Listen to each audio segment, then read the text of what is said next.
Alice. I am the new director of the Center for Public History, and I'd like to welcome you to our first lecture in our 2017-2018 CPH lecture series, Dr. Jonathan Brown.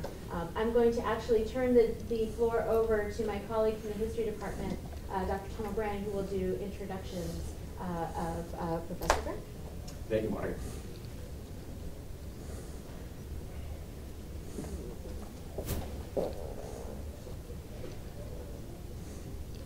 First of all, I hope you'll forgive my allergy-strained vocal cords.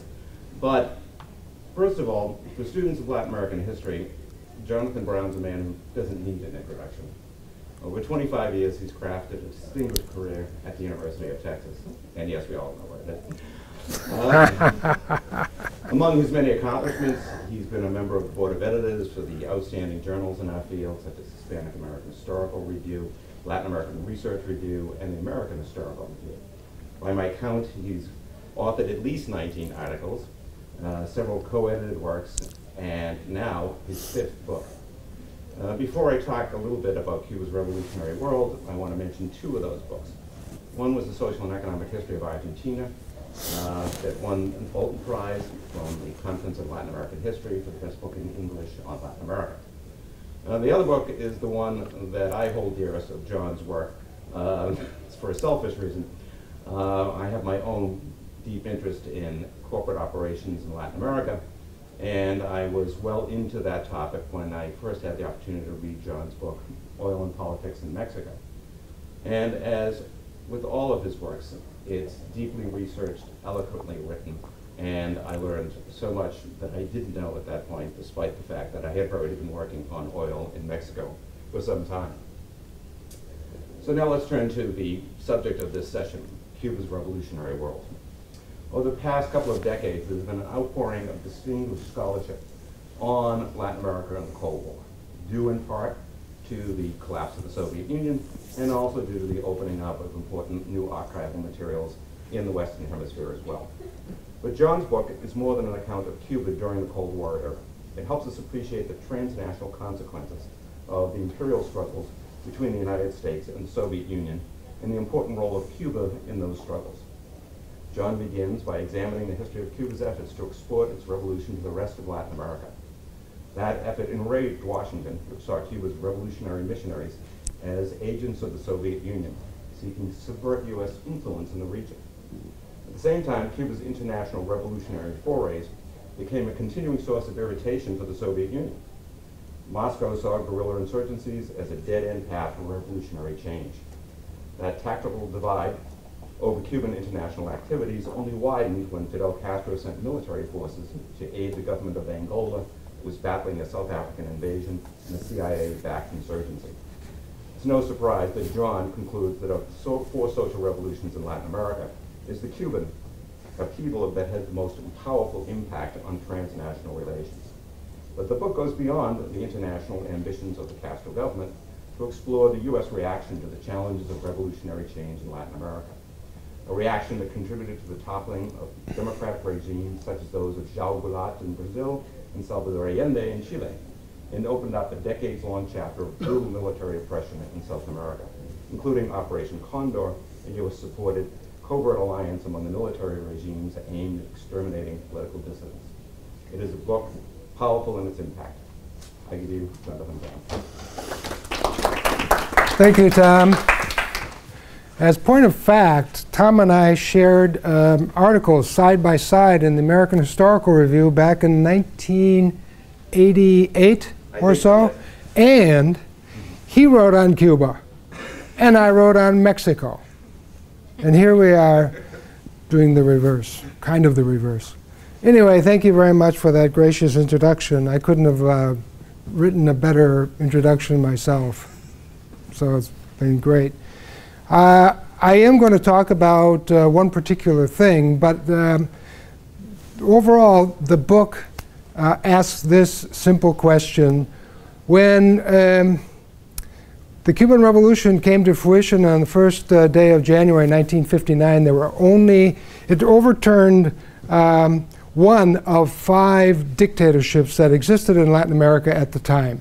Most all the rest of Latin America, particularly the big countries of South America, all had electoral regimes. And the 1950s was a time, in fact, in which a lot of revolutions and also coups d'etat had overturned military governments or governments of a general dictator and converted to electoral regimes. And 4 remained. After the Cuban Revolution, Batista, of course, was the 5th one that was overthrown by Fidel Castro. And after that, there were 4 still left in 1959.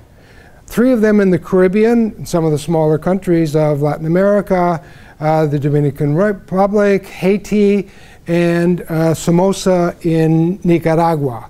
And the only dictatorship in South America at the time was in Paraguay with General Stroessner. So it looked as if the dawn of democracy had come to Latin America, and it was just a matter of time that all these other dictatorships would fall. And that was so everyone was looking forward to a relatively peaceful 1960s, but such was not the case.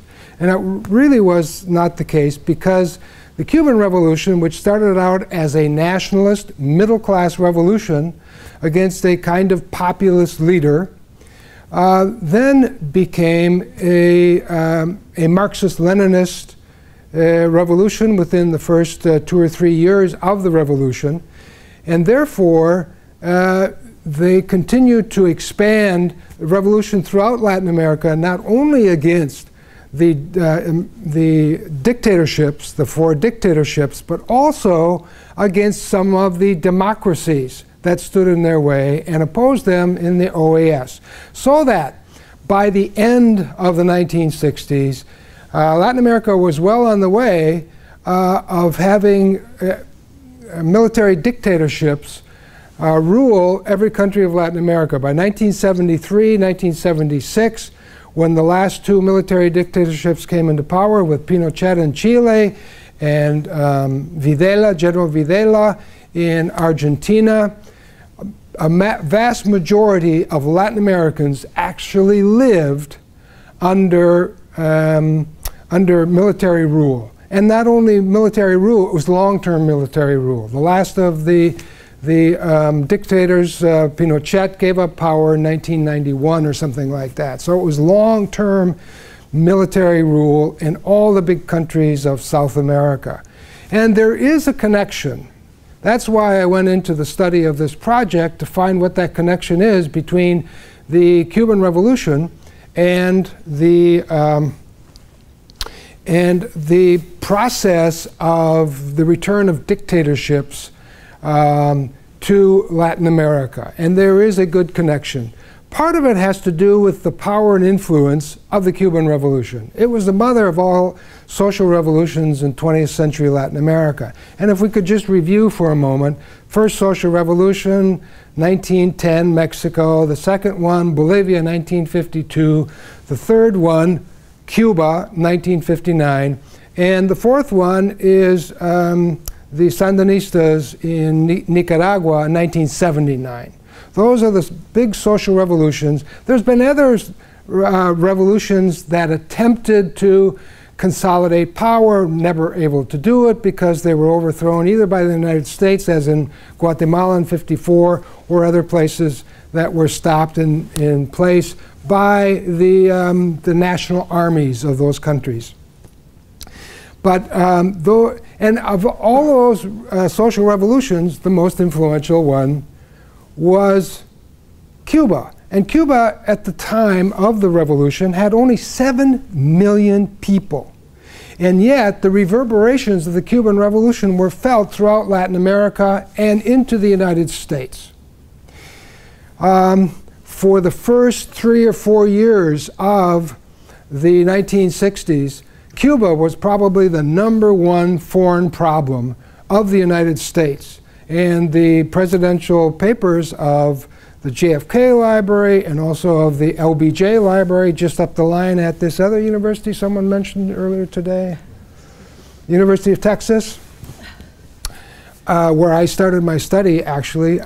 The amount of boxes from the NSC papers is just voluminous. It takes a long time to get through them just for Cuba, because Cuba was a big headache, a big thorn in the side of Presidents Kennedy and Presidents Lyndon Johnson until he cut ties and took off towards a non-communist or anti-communist crusade in Southeast Asia.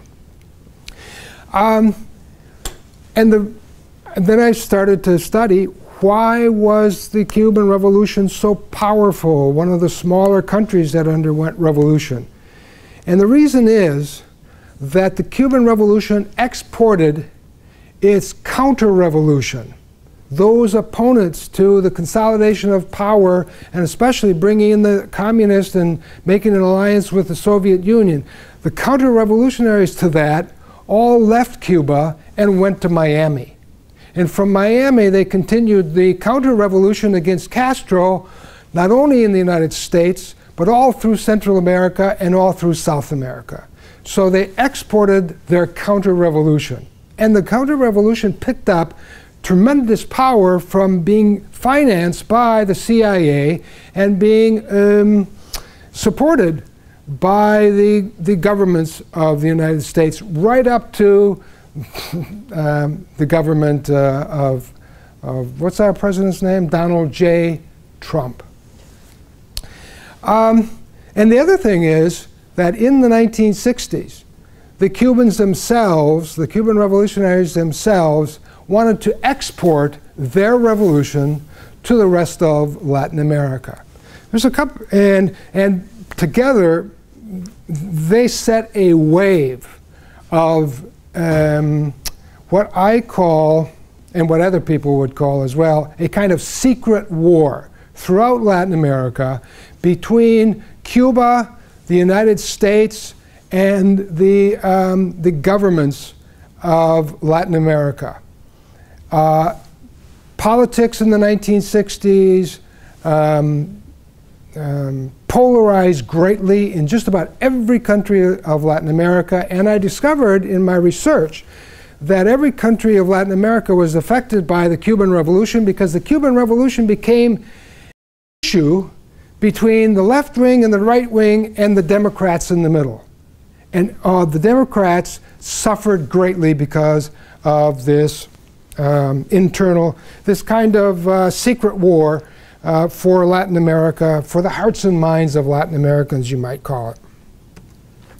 So what is the, so I'd like to talk about one thing that has never been done since the 1960s. I found 2 articles on the export of revolution from Cuba. Both of them were written in the 1960s. And there hasn't been a book about it. There hasn't been any other articles just about the export of revolution. So in my research, I went looking for the export of revolution, trying to explain it. Why did they do it? Where did they go? What did they do to export the revolution? What was the relationship with the Soviet Union as they were doing this? Because they were actually contradicting official Soviet doctrine in exporting the revolution to the rest of Latin America, as Tom had mentioned in that introduction. So what's the rationale for the revolutionary mission? In other words, exporting their revolution. First of all, it helped Fidel and Raul and Che consolidate power within the government of Cuba, within the rulership of Cuba, because his enemies were all anti-communist and pro-US. They used to be nationalists, and many of his members of the counter-revolution actually had been his allies in the revolution up to 1959. In the struggle against Batista were several other guerrilla groups, plus all of the middle class practically was in alliance with Fidel Castro way off in the eastern end of the island, far from Havana, far from the seat of power in the Sierra Maestra. But it was the middle class who helped put him in. Well, once he got to power and he brought in the Cuban Communist Party and made the alliance with the Soviet Union, all of these people broke with him. Not all at once. They didn't do it together. They did it one by one. And they were eliminated one by one. And many of the families of counter-revolutionaries made the trek across the Straits of Florida to a permanent exile in Miami. They didn't realize it at the time. They made it alone. So he had this great political knack to divide his enemies and eliminate them from Cuba one by one. That was a process that was completed well by the end of 1960, when the high clergy and most of the clergy that still remained in Cuba were put on a Spanish steamer and sent over to Spain, them too into exile.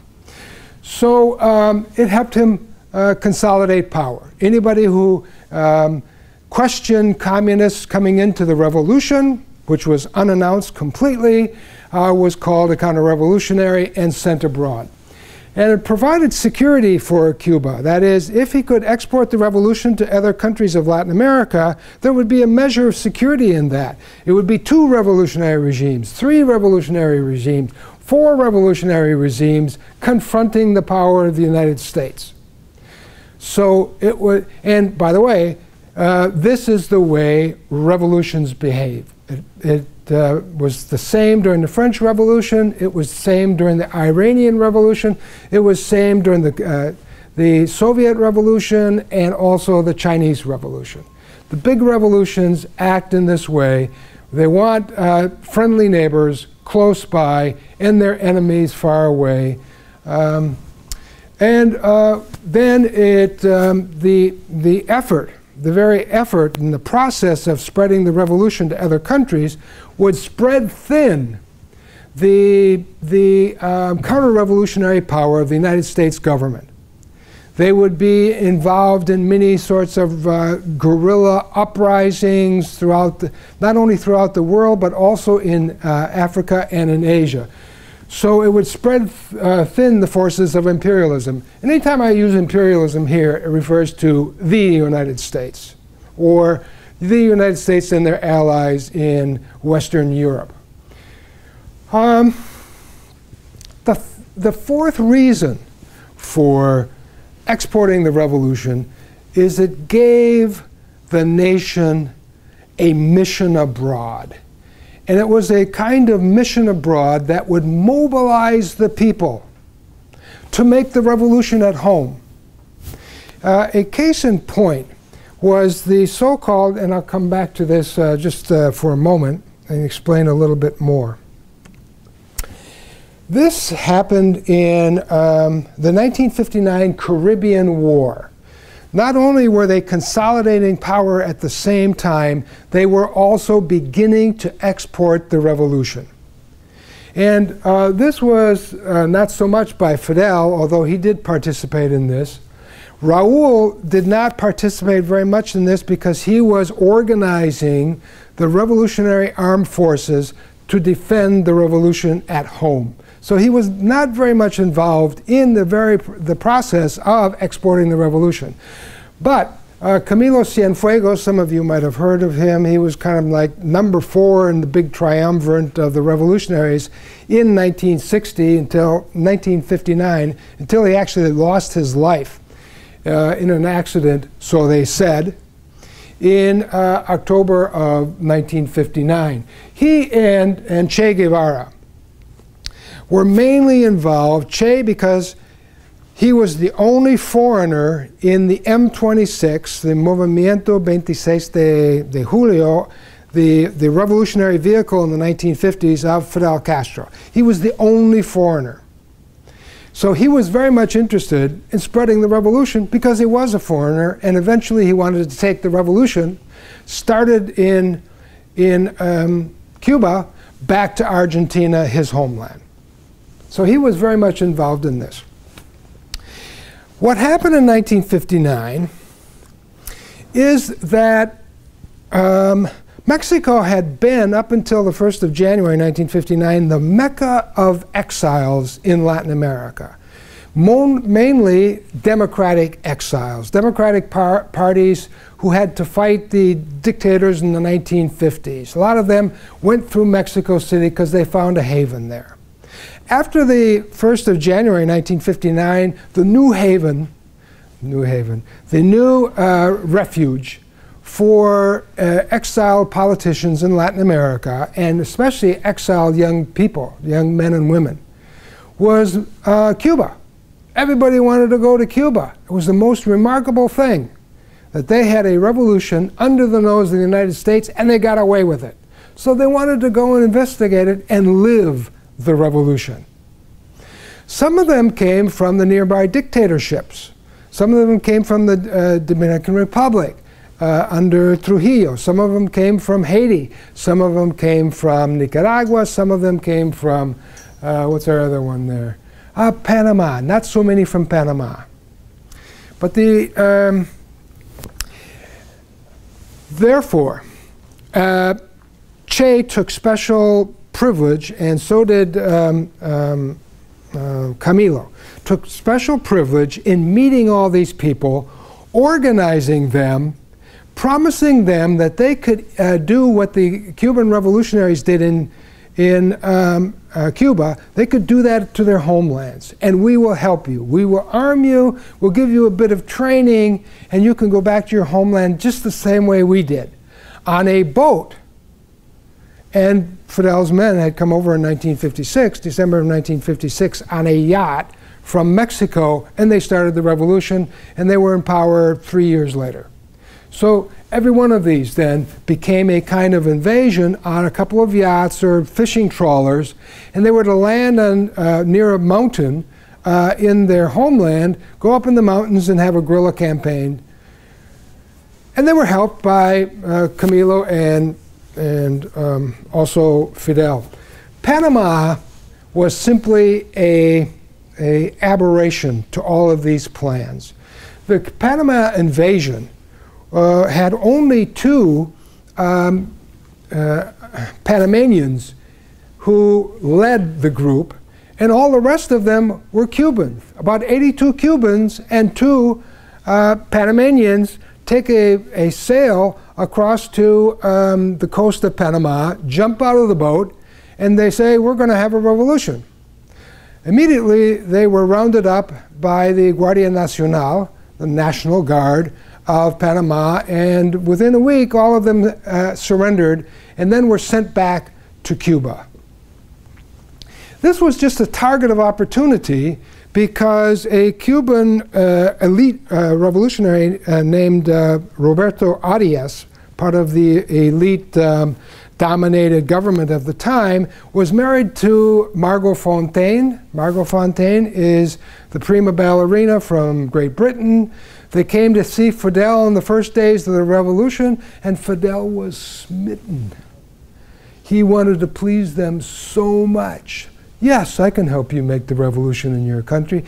The thing is, the revolutionaries were at the top of the wave. They thought they were the crest of political and economic and social change in all of the Americas, and whatever they did in Cuba could be replicated elsewhere. I mean, they had such hubris that Fidel said, and he's the guy who blushes in the presence of beautiful women, and so he was blushing and say, not to worry, I can take care of you, you can have your revolution. And anyway, this will help us because we want to get back at the United States. And what do you have in Panama in the 1950s?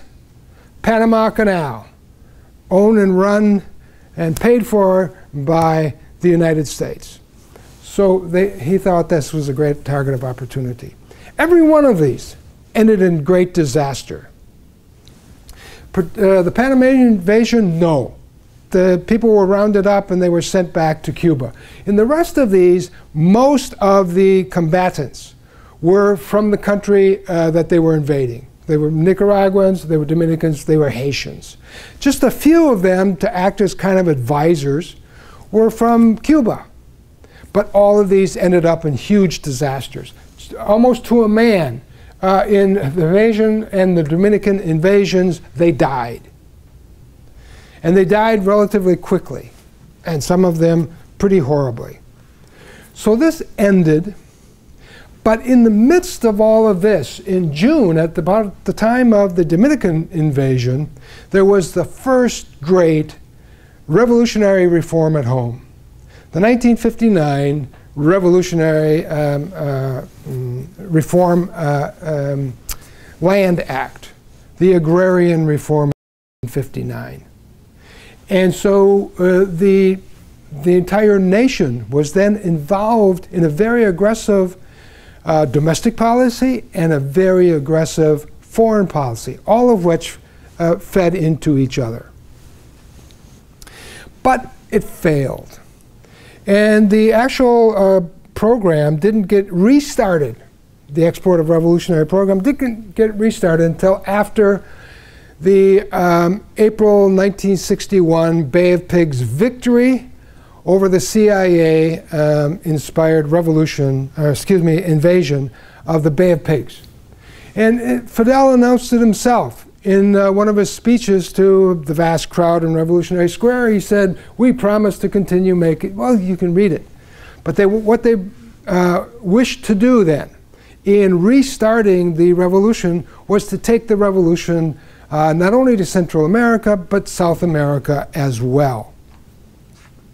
And just to give you some idea, a kind of thumbnail list of the number of revolutions that the Cubans sponsored, trained, sometimes gave money to, sometimes armed in Latin America, were these. And these are all guerrilla revolutions, and most of them were guerrilla revolutions in the countryside, which was the rural revolution in Cuba. Venezuela, the so-called MIR, and the FALN, FALN standing for the Armed Forces of the National Liberation. This went on for 9 long years in Venezuela. Second one, Colombia, the ELN. This was a little shorter, less intense, but the very famous revolutionary Padre Camilo Torres was killed in it in 1965, shortly after it began, and made it kind of famous. But this was a kind of pro-Castro guerrilla movement in the countryside of Colombia. In Guatemala, there were 2 movements, each led by different people, Yom Sosa and Luis Turcios, from 1961 to 1967.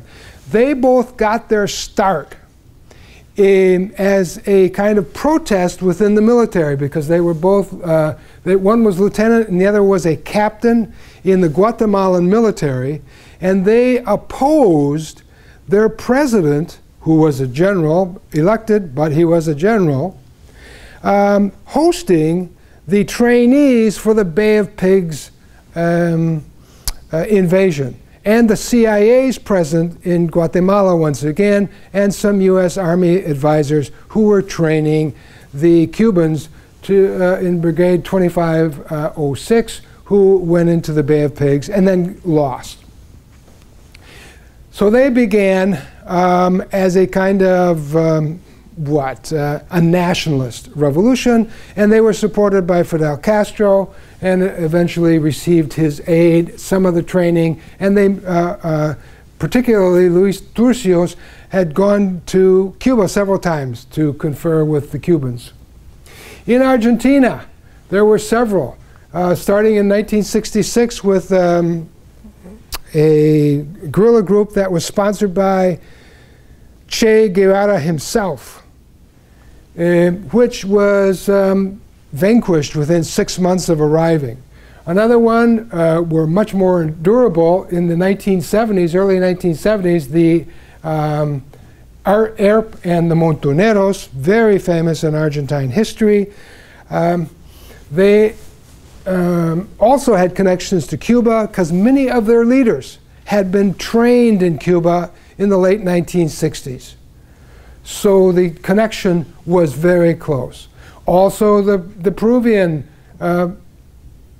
uprising in 1965 and 1966, again, many of their combatants had been trained in Cuba, had gone through at least 4 or 6 weeks and sometimes longer training to undertake guerrilla activities in the countryside. They were pretty much squashed.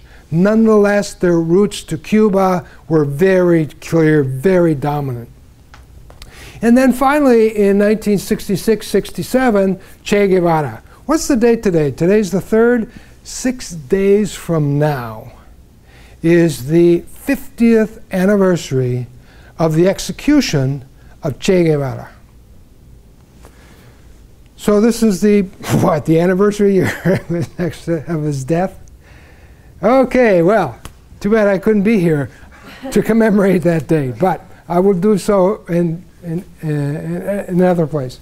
But at any rate, he went there in order to begin the final revolution in Latin America. His idea at the time, I'm not going to talk much about this, but his idea at the time was to start it next door to Argentina and Bolivia, and then branch out from there.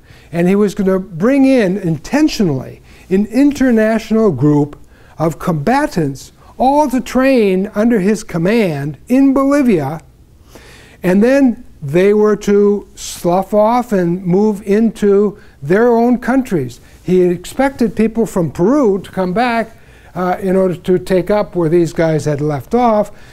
He expected people to come in from Brazil and also Argentina. And Paraguay, if he could get some people from Paraguay, which is right next door to where his guerrilla group had established themselves. It was not to be. He was pretty much crushed and isolated, and besides that, he was a foreigner making a revolution in a foreign country, and you can't expect the people, the Bolivians, to kind of respond and join up. Not a single peasant joined up. And he was touting his revolution as being the peasants' revolution. It's going to be an agrarian revolution if it's nothing. And it did not eventuate. Therefore, the revolution ended. The 1960s revolutions ended there. But let me take you back and bring back this kind of question about the demise of democracy in the 1960s. How much of this is the responsibility of the United States? All of the books that you read about the Cuban Revolution tends to blame the United States for backing the military coups d'etat in Latin America. But it didn't take Latin American militaries to realize what would happen to them if there was a victory of the guerrilla movement, because they could see back in Cuba, what did the revolutionaries do to the army generals and the army officers who were left behind? They shot them. They executed them after brief overnight judicial proceedings and called them war criminals. So every country of Latin America and every military in Latin America already knew that. They didn't have to be told by the CIA or anybody in the United States Army what would happen to them if one of those guerrilla movements within their own country would take over. They knew full well. But there is a strain of anti-democracy within the export of revolution, particularly because the Democrats were forced by the Americans, the Democratic presidents were forced by the Americans to break relations with Cuba, to isolate Cuba in the OAS, and to join the trade boycott against Cuba. And then that's when the Cubans declared them enemies of the revolution and targets for guerrilla uprisings.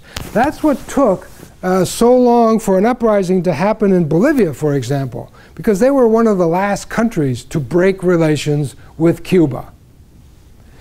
Notice that there are two countries that are not represented in this list here. One of them is Chile.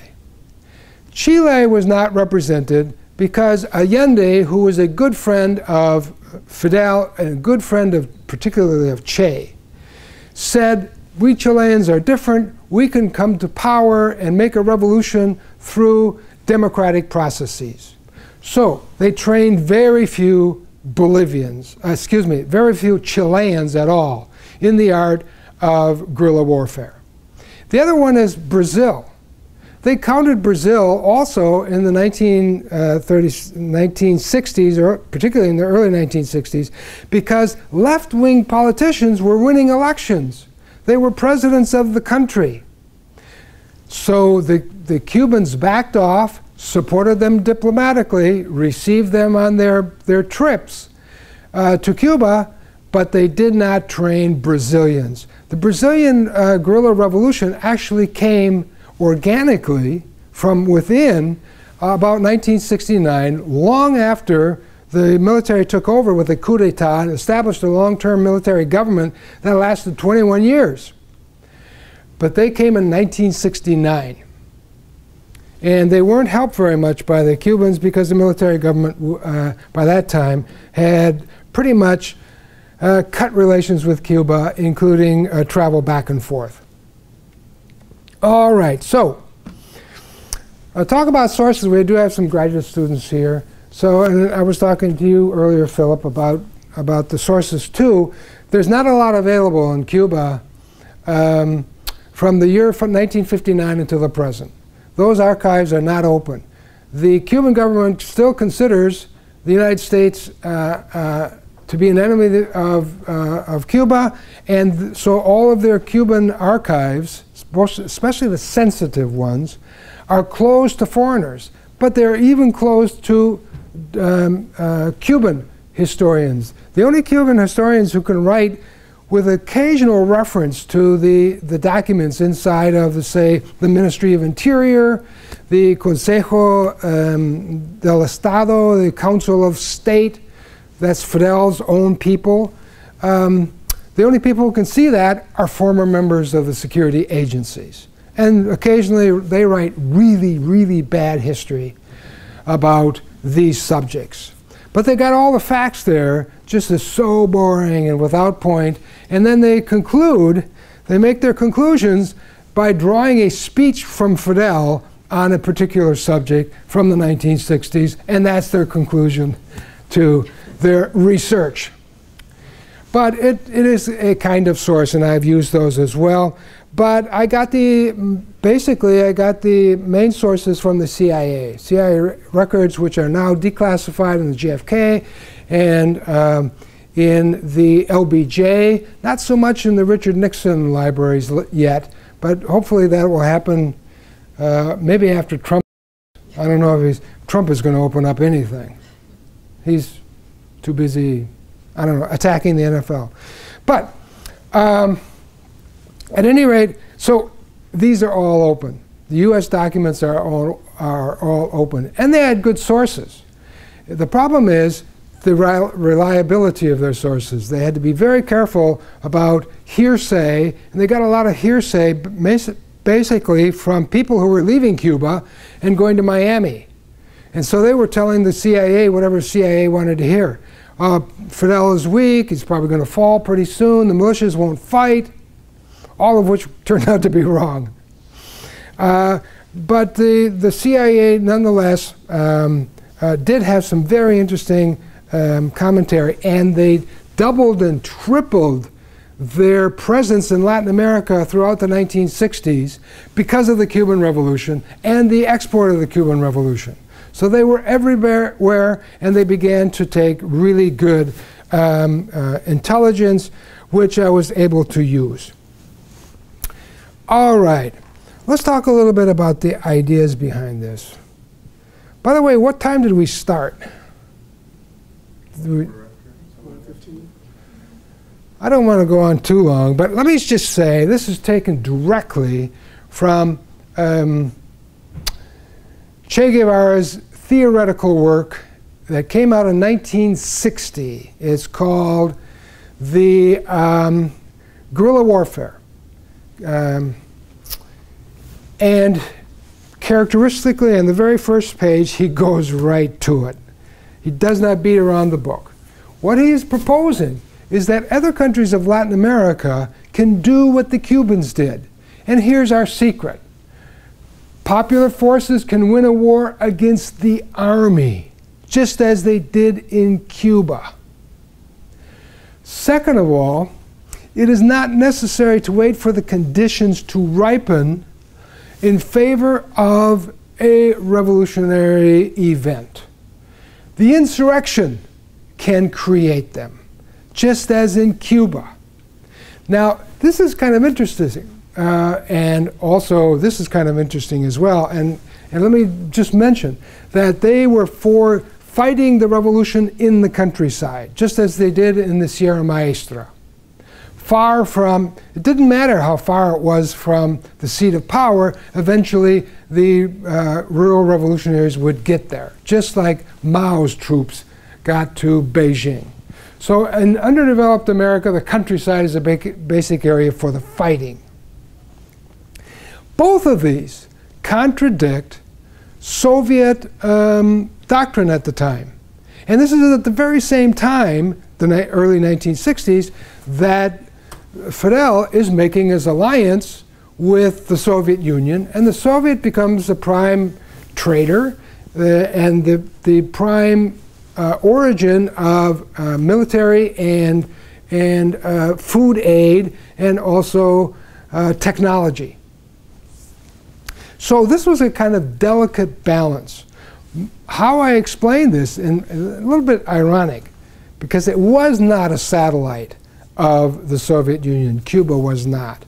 Cuba was so far away that the Soviets could not strike them, nor did they want to. As soon as the Soviets made a friend of Cuba and Fidel pledged his allegiance to Moscow, this was a big boost for Khrushchev, because Khrushchev was in a kind of schismatic battle with Mao over leadership of the socialist bloc at the time. And they desperately needed a kind of showplace to explain why the Moscow should be the leader of the Soviet bloc, as the socialist bloc, because we have the allegiance of this new kid on the block, this new revolutionary over there in Cuba, which is just 90 miles from the imperialist power of the United States. So this was a good bragging point, and this is why the Soviets went out of their way to fund, even though they were ideological heretics, according to Soviet doctrine. Here's one other interesting thing about Che's ideas back in 1960, is that the revolution would succeed best against dictatorships, military dictatorships, where a government has come to power through some form of popular vote. Fraudulent or not, the guerrilla outbreak cannot be promoted.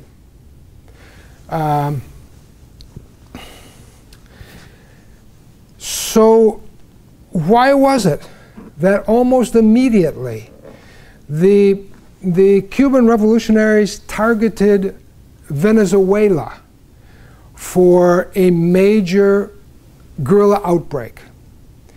And it's because this man, one of the first elected presidents, and actually the first elected president to actually complete his term in the history of Brazil up to the 1960, Romulo Betancourt, was president of the country. He was elected, but he turned out to be no friend of the Cubans, largely because they brought in the Soviet Union into international politics of Latin America. He was against dictatorship. Fidel had made himself a dictator. As far as Romulo Betancourt was concerned, Fidel was just as bad as Rafael Trujillo of the Dominican Republic. And in the OAS, the Venezuelans under Betancourt attacked, broke relations with Cuba, and that's why Cuba declared war on them and sponsored and trained and armed and gave money to Venezuelans fighting against the democratic governments throughout the 1960s in Venezuela. And eventually they lost in chapter 8 or 9 of this book, by the way. So in 1960, already the revolutionaries in Cuba were violating their own tenets of the revolution. So Che Guevara took it upon himself to write an addendum to his 1960 book. And it was this, that, oh, never mind that, we'll skip that. Very, very stirring, isn't it? Can you see Fidel up there haranguing the crowds in Revolutionary Square, saying things like this? And he did talk about the export of revolution from the bully pulpit in Havana many times. Even when he was abroad, he talked about Cuba's help for Latin American revolutionaries. No, it was not a secret. In fact, they bragged about it, Che included, wherever they went. But Che had to write an addendum. That was his 1963 revisions. And what he said was that the elected presidents of Latin America are just posing, just window dressing, just kind of legitimating the power of the military, who are really running things. And then who was running the military of Latin America? The imperialist powers, or the imperialist power of the United States. So they all had to be destroyed. And that's why when in the OAS various countries broke with Cuba, Cuba declared war on them, and they became open targets. Here is travel problems. In the 1960s, young men and women couldn't travel directly from the capitals of their country to Havana. They had to take roundabout routes, largely because a lot of the air traffic in and out of Havana with Latin America was shut down by the countries that opposed the Cuban Revolution.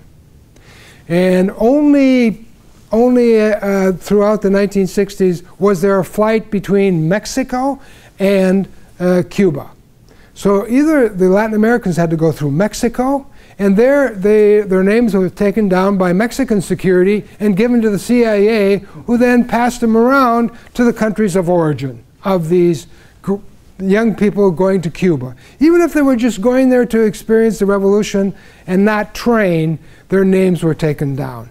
So then they had to go through circuitous routes. Some of them had to go through Czechoslovakia, and then come across the border and go to Paris or Vienna or Madrid, catch a flight back to Havana. You could get to Havana from Czechoslovakia and Madrid in Europe. So they would take these circuitous routes. It was all very expensive, all very expensive. And every step of the way, the Cuban government was paying for them. And when they came and they spent 6 weeks or even up to 6 months in Cuba, they worked for the Cuban government and their livelihoods were paid for. And their training was paid for as well. So this became a very expensive preoccupation for the Cubans, but they did it. They did it in the time that rationing came about in 1963. Throughout the rest of the 1960s, there was intense rationing for consumers in Cuba, while the Cuban government was throwing their money away on this program. Training regimen. Well, let me just say that basically in this training regime, and I've got a whole section on what they learned, they were trained with American-made military hardware. Their M1 rifles and so forth, and 30 caliber machine guns, 50 caliber machine guns, all of American-made, because that's what they could get when they got back to their country. They could either purchase them from corrupt military leaders, or they could steal them, and they could get them on the black market. This is what, and very few of them, except for the Venezuelan, were really trained with with other than American weapons. This was just one of the, because they left in small groups of 2 or 3 from training in Cuba, went to Czechoslovakia, then made their way back to their home country. They couldn't be carrying weapons. They didn't go back on trawlers anymore because they would be interdicted by everyone's Navy, including the United States Navy. So they had to come back without weapons, without uniforms, without boots, and get them in country. All right, let me go through that. Yeah, unity meetings. Leftist guerrillas and leftist politics in Latin America are terrifically polarized among themselves. The leftist Peronists don't deal with the communists in the country. The syndicalists don't deal with the anarchists. I mean, the left is terrifically fractured in Latin America. And this was not good for the revolution. Che Guevara constantly talked about everybody's got to participate in this. The revolution is so important. We'll never have a revolution if we're not united. So Fidel sponsored these meetings. Really, the architect behind all of this was Che Guevara himself. 1916 meeting of the Latin American communists, largely because the communist parties in most of the countries of Latin America did not cooperate with guerrilla outbreaks. It was against the doctrine of Moscow. And who was paying the salaries of the leaders of the communist parties throughout Latin America in the 1960s? Moscow. So they had to back away from supporting the armed uprising. So very few members of the Communist Party, unless they were dissidents, had joined these guerrilla outbreaks. Then there was the Tricontinental Conference, very famous because they got delegates from the United States, particularly the Black Panther movement. Stokely Carmichael went to the Tricontinental Conference, but there were delegations of armed revolutionaries from Asia and from Africa who came to Havana to celebrate international unity of the revolution. The other one was the OLAS, the Organization of Latin American Solidarity. This was not for the communist parties of Latin America because none of them supported them. In 1967, it was just the brand new revolutionaries on the block. And this is where the Argentines first got into the Cuban connection, because a big contingent of Argentines went to this conference, got enthusiastic about it, heard about Che Guevara next door in Bolivia, wanted to follow his path finally at the end of the 1960s, and they were the leaders of the big urban guerrilla movements as well as rural guerrilla movements in Argentina in the 1970s. In '74, when I went there as a young student. Well, let me kind of get to a conclusion here. All of these revolutions failed. All of these revolutions failed because the militaries would not permit them to succeed. And yes, it's true, they got some training in the School of the Americas in the Panama Canal Zone, which became really notorious in the literature, but no one needed to train them on the consequences to them and their livelihoods and their families if they allowed the revolution to take place in their countries. So they were primed and ready, and they were willing to commit great violence in order to subdue the revolutions. And most of these revolutionaries, I would say all of these revolutionaries, were lucky to escape. Very few of them actually did. Most of them were killed in action from the counter-revolution led by their own militaries. But here was the problem. Fidel Castro came to power as a democratic nationalist. He wasn't a Marxist-Leninist when he was fighting against Batista. If he were, the middle class of Cuba would not have joined him. But they did. So he was able to come to power. He only became a Marxist-Leninist in the first 2 years of the revolution and finally announced it. By that time, the counter-revolution had already migrated to Havana. But he exported the revolution as a Marxist-Leninist. So every revolutionary then who was trained by Che Guevara in Cuba learned the Marxist-Leninist ideology.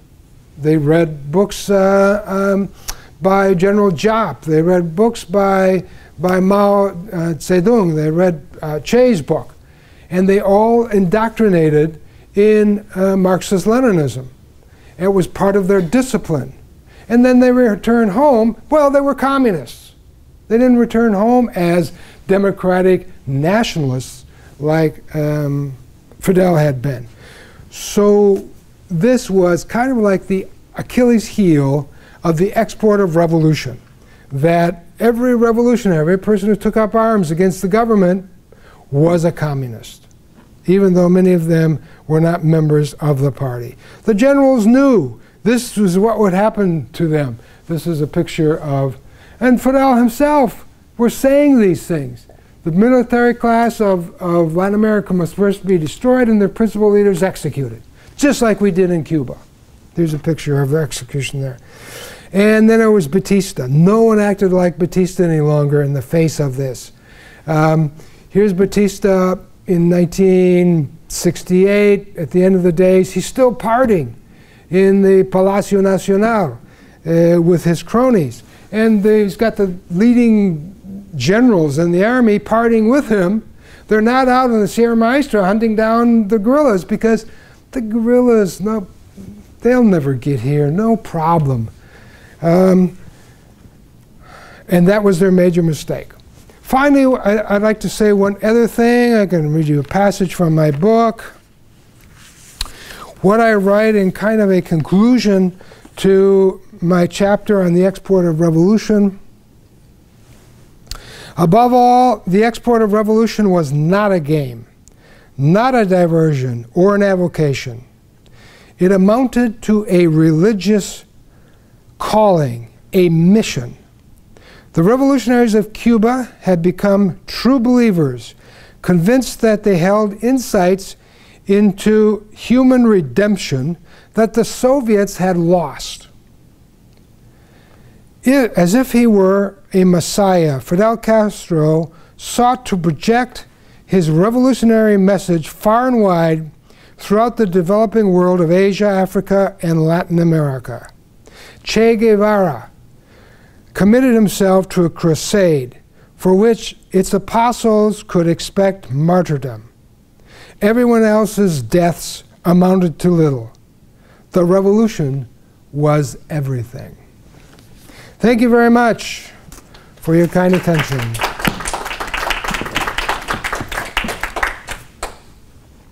What should we do? Should we have questions? I'm kind of tired. I don't know. Anybody got a question? I'll answer a question for you, Paula. I'm curious about, well, so if a goal of the Cuban Revolution was to export the revolution, and knowing that counter-revolutionaries the Cuban counter-revolutionaries in Miami were so instrumental in helping the CIA undermine those efforts, why would Fidel continuously throughout the decades allow counter-revolutionaries to leave Cuba? I mean, it's almost like sending bullets to your enemy as opposed to utilizing prisons or firing squads, which would not send them the ammunition to undermine his efforts abroad. Because he knew his opposition, and his opposition were just as disunited among themselves as anybody. So he allowed them to go abroad. None of them went abroad, very few of them went abroad carrying weapons. They only got their weapons when they got abroad. So they were not seasoned fighters. He knew that he was safe from these people. They were talkers. They were people with families. They were professional politicians. They had not done much to help him make the revolution, but they did send him money, they did send him arms, and they did intercede with the American government in the 1950s to disassociate the American governments from support for Batista, because the revolution was a democratic revolution after all. So they were useful to him getting to power, but once he got to power, they were useful for him abroad. He could tell the masses that those people in Miami want to come back and reclaim their properties. Do you live in a house that used to be owned by one of those gusanos, one of those worms who is now living in Miami and spilling venom at the revolution? They'll come back and they'll dispossess you. They want to come back and reclaim their lands, which I just gave to the peasants. So the more they yelled and screamed, the better it was for him in domestic politics. The more that they depended upon money from the CIA, the more they printed this in the Cuban revolutionary newspapers. And the more they tried to, and they did, I mentioned earlier to you this man, Manuel Artime. Manuel Artime had millions of dollars of military hardware to be a commando in the Caribbean, or a pirate of the Caribbean if you wish, because he would get fast boats, go around to ports and sugar mills close to the ocean, and he'd fire a few shots in them and then take off quickly and announce to the Cubans in Miami what a great victory he had. And he would get more money from the CIA to do this. Well, all of this was publicized by Castro. If there were any casualties in these attacks by exile groups like Manuel Artime and the MRR, then, or the what did one you mentioned earlier? Omega, no, 66, Alpha 66, Alpha 66, another terrorist group that fought against him. Anytime they did anything, they would publicize this in the revolutionary newspapers, and people would become appalled. Our enemies are still there, and they want their properties back. And the CIA is helping them. So this was all justifying his continued presidency right through to the day he died, actually. He used his counter-revolutionaries to justify his presidency, his leadership. And he used it against anybody who opposed him.